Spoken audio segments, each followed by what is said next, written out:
Bienvenue à tous et merci de nous rejoindre pour cette nouvelle édition de l'interview.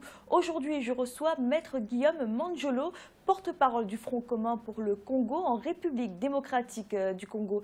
Avec lui, nous allons évoquer la victoire confirmée de Félix Tshisekedi à la présidentielle du 30 décembre 2018. Et puis, nous lui demanderons comment le Front commun pour le Congo, majoritaire à l'Assemblée nationale, entend travailler avec le nouveau président élu. Bienvenue. Merci madame. Merci d'avoir accepté notre invitation. Guillaume Manjolo, les résultats ont été confirmés par la Cour constitutionnelle, confirmés mais contestés par le candidat Martin Fayoulou et également par l'Église catholique, la SENCO. Est-ce que cela ne jette pas le discrédit sur ces résultats ? Non, pas du tout, dans la mesure où les uns et les autres, aussi bien la SENCO que M. Fayoulou, savent très bien que la loi électorale prévoit quelques éléments pour pouvoir contester. C'est-à-dire il faut avoir les preuves qu'on apporte devant la Cour constitutionnelle. Précédemment, c'était la Cour suprême, aujourd'hui, c'est la Cour constitutionnelle. Sans les preuves, les prétentions s'évaporent. C'est ça la situation. Il s'avère tout simplement qu'ils ont eu énormément de prétentions, des allégations, mais en termes de preuves, il n'y en avait pas. Aussi bien eux-mêmes que tous les observateurs qui ont dit avoir Alors des preuves. justement, la SENCO, l'Église catholique, dit avoir eu des données de ces observateurs, des observateurs qu'elle avait déployés également, et des données complètement différentes de celles avancées par la CENI. Non, ce sont plutôt des allégations que des données, parce que les données qui sont entendues par la loi électorale, ce sont les PV qui sortent de la CENI. Il n'y a que ça qu'on remet, notamment aux témoins qui participent à la surveillance des élections. Et c'est à ce titre-là qu'on va devant la Cour. On ne va pas devant la Cour avec ses propres prétentions en disant qu'effectivement, je pense que j'ai vu que non. Devant la Cour, ce sont les pièces qu'on apporte. Alors justement, si ces PV donnent les données exactes de ce scrutin, pourquoi les juges n'ont-ils même pas accédé à la requête de recomptage des voix? Non, les juges ne sont pas soumis à pouvoir faire les recomptages des voix, parce qu'il y a une partie qui demande ça. Les juges évaluent ce qui est à leur disposition. Il s'avère simplement que la CENI a mis à leur disposition tous les PV. Il s'avère aussi que la partie adverse dans le procès, la partie attaquée, c'est-à-dire Félix Tshisekedi, a apporté aussi les preuves, notamment les PV. Mais la partie demanderesse, en l'occurrence ici, en l'espèce ici, M. Fayoulou et les gens qui l'ont accompagné, notamment la SENCO, n'ont pas apporté la moindre preuve statuant de leurs allégations. Malheureusement, c'est-à-dire sur cette base-là, on a beau dire ce qu'on a envie de dire, la loi reste la loi, elle est comme ça. Tant qu'on n'a pas de preuves à cette hauteur-là, on ne va pas devant les juges pour pouvoir solliciter le changement ou la modification de ce qui était prévu par la CENI. Alors, la Cour constitutionnelle avait jusqu'à lundi 21 janvier minuit pour se prononcer, pour rendre sa décision. La décision a été avancée au samedi, donc soit 2 jours avant. Est-ce que ce n'est pas pour court-circuiter l'Union africaine? Pas du tout. C'est-à-dire que les délais légaux partaient du moment où elle a été saisie jusqu'au lundi. Mais entre les deux, la Cour a l'autorité et de pouvoir statuer et sortir son verdict sans pour autant que ça soit lié à qui que ce soit d'autre. Nous ne sommes pas soumis à qui que ce soit au niveau de la République. Je rappelle simplement que les gens au niveau de l'Union africaine, ce qu'on a entendu, c'était une réunion de haut niveau, simplement. Ce n'est pas la conférence des présidents qui a autorité sur l'Union africaine. C'était une réunion de haut niveau entre 3 ou 4 chefs d'État, simplement. Ça n'engage pas l'Union africaine. Et par conséquent, on n'a pas à se soumettre. Même si c'était le cas, la souveraineté d'un État est inscrite dans tout ce qu'on fait comme acte au niveau de l'Union africaine, au même titre qu'au niveau des Nations Unies. D'ailleurs, on a suivi tout de suite après que M. Guterres a dit qu'on ne pouvait pas s'immiscer. Et parallèlement à cela, la CER, la communauté économique régionale dans laquelle on se trouve, c'est-à-dire la SADC, a déclaré par la double troïka qu'effectivement, il n'y avait pas d'ingérence possible dans cette matière-là. Quand la Cour constitutionnelle doit statuer, personne ne peut influer là-dessus. Lorsque ces fameux chefs d'État, ces 3 chefs d'État, entre guillemets, avaient décidé de faire leur tournée en RDC, mais ils espéraient quoi exactement? Parce que le chef de l'État congolais n'a pas autorité sur la Cour constitutionnelle.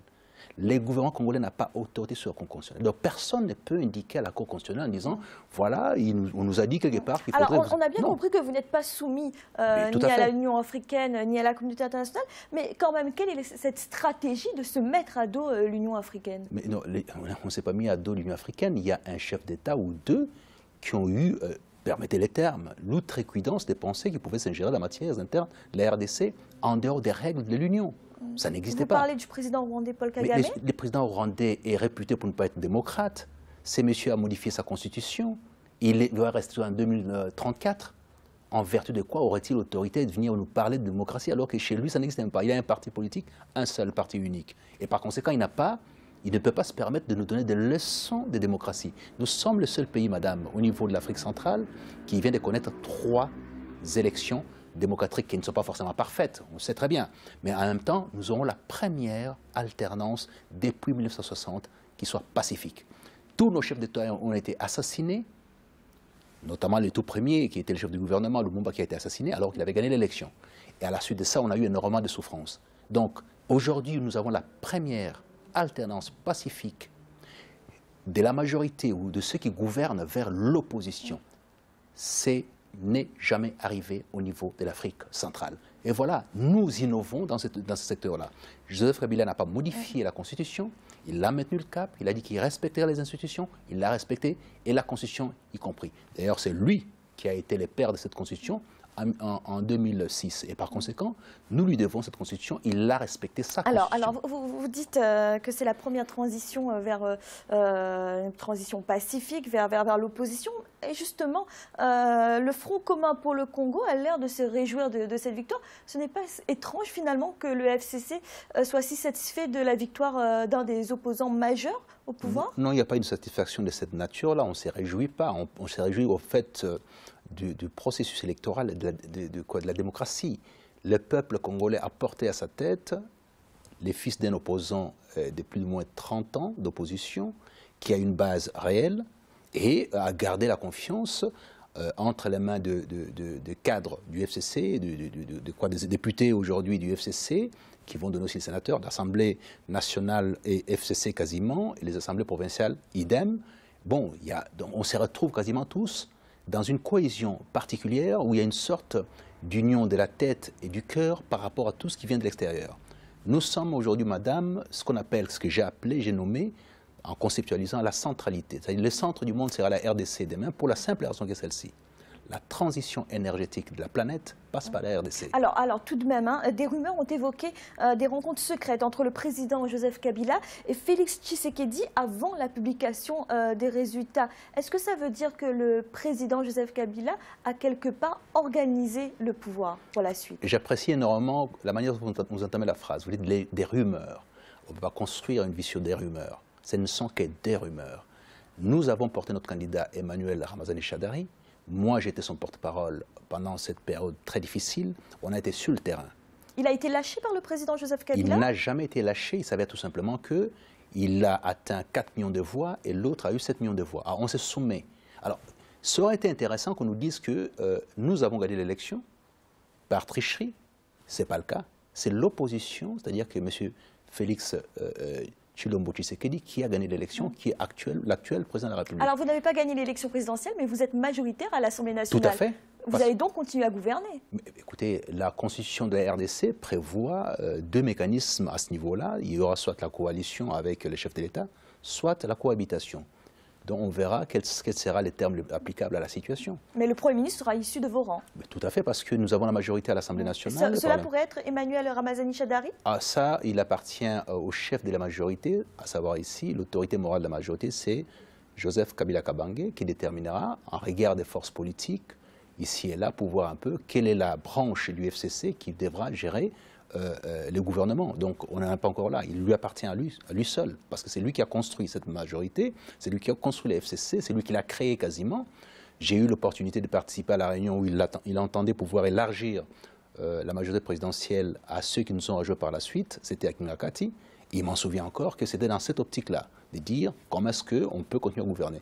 Quand on est au pouvoir, on tente de pouvoir le garder par des moyens pacifiques. C'est ce qu'on a pu faire au niveau de la majorité présidentielle avec Joseph Kabila Kabange. Est-ce qu'un gouvernement d'union nationale est une possibilité selon vous? Mais ça dépend des tractations qu'on va avoir actuellement, d'ici là, dans les jours à venir, et voir un peu si c'est nécessaire ou pas. Mais c'est qu'on sait que pour l'instant, dès lors que nous avons la majorité absolue, on peut ouvrir éventuellement pour coaliser avec les autres, d'où je parlais de la coalition et non de la cohabitation.